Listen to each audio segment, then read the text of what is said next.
Now, of course, it is not just about income and retirement or taxation. It's all these factors, including healthcare and specifically long-term care. The possibility or probability, the need can be costly if you haven't planned for it. So for those of us who have put off this decision and maybe have to deal with underwriting being a factor, what can they do? Cheryl Moore is an annuity advocate with Wincatel.com.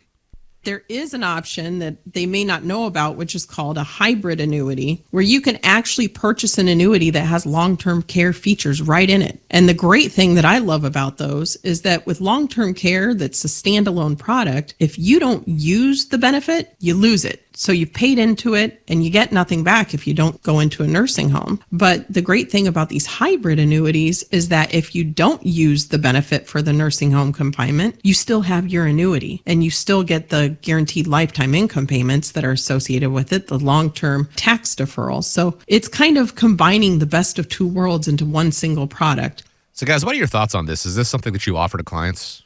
I think definitely it's a great solution to consider. It's one of my top 3 to take a look at. I had a case where a client had recently come into the office.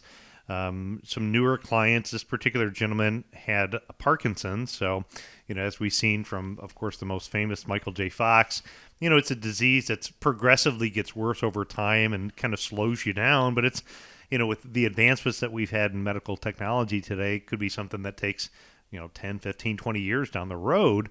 In the traditional sense of buying like long-term care insurance, that gentleman probably wouldn't even qualify for that coverage. And if he did, it'd be ultra expensive. And as that audio clip Cheryl points out, there may never need long-term care in his situation. So the traditional approach, I don't think it was a good approach. What we were able to do is we were able to do some financial planning, look at kind of what their individual goals and needs were. Part of what he was trying to do was be able to participate when the market goes up, but have some protection against the market going down. We use one of these hybrid annuities that combine some of those features and then also got him some of the long-term care hybrid options where he could double or triple his income down the road if he needed long-term care. I thought was a fantastic solution. Now, in his wife's situation, she was healthy.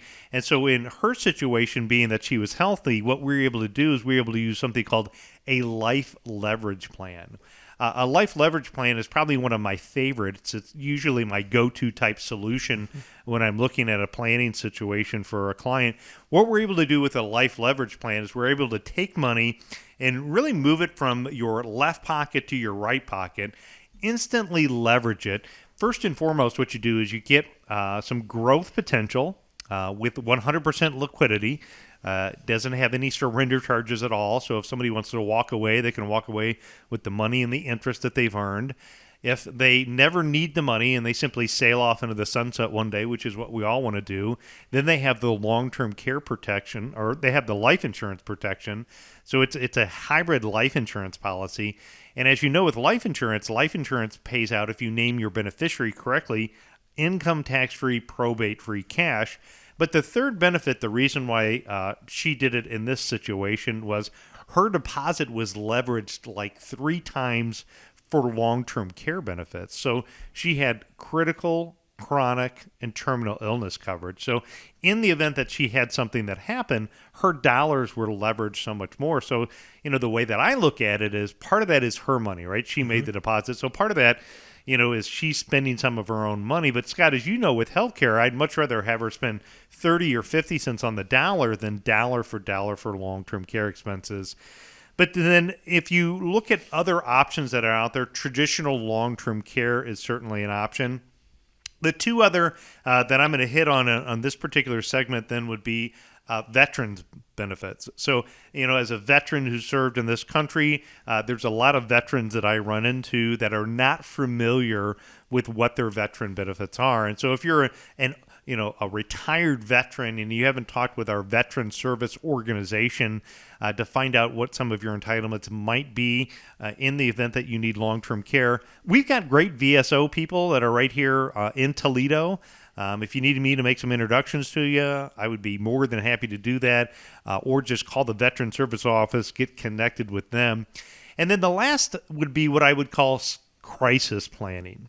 So we had this wonderful movie night event a couple of weeks ago, and I had somebody who had walked up to me and they said, Nolan, I apologize, I haven't seen you in a little while. I've been dealing with Dad. Dad's in a nursing home, and so I had to step in to kind of help out with Dad. And I said, oh, okay, asking some questions.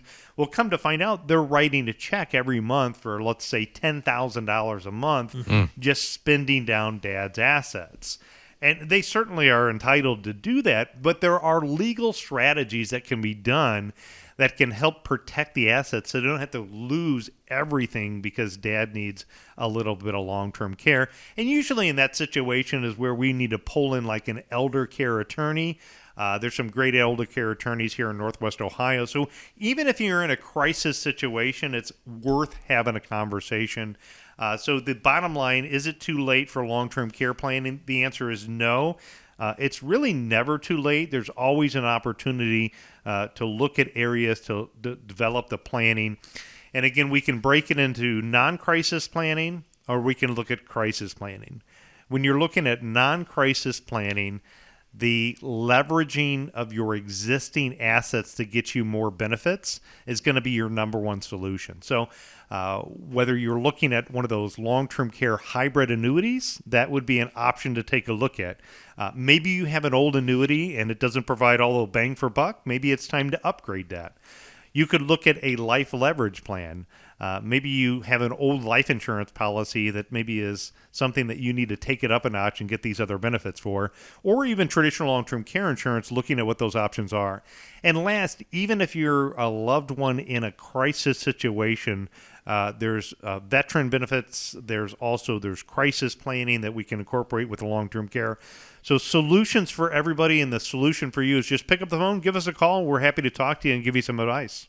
Be able to explore those options, see what's going to work best in the event, the probability of needing some form of long-term care assistance.